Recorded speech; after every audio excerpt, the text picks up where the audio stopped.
شروع اللہ کا نام لے کر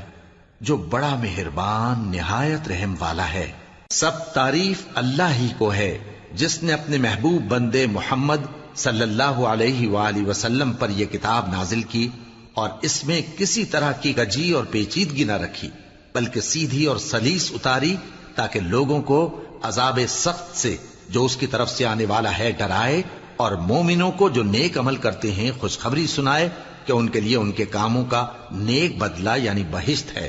جس میں وہ ہمیشہ رہیں گے، اور ان لوگوں کو بھی ڈرائے جو کہتے ہیں کہ اللہ نے کسی کو بیٹا بنا لیا ہے۔ ان کو اس بات کا کچھ بھی علم نہیں اور نہ ان کے باپ دادا ہی کو تھا۔ یہ بڑی سخت بات ہے جو ان کے منہ سے نکلتی ہے، اور کچھ شک نہیں کہ یہ جو کچھ کہتے ہیں محض جھوٹ ہے۔ اے پیغمبر، اگر یہ اس کلام پر ایمان نہ لائیں تو شاید تم ان کے پیچھے رنج کر کر کے اپنے تئیں ہلاک کر دو گے۔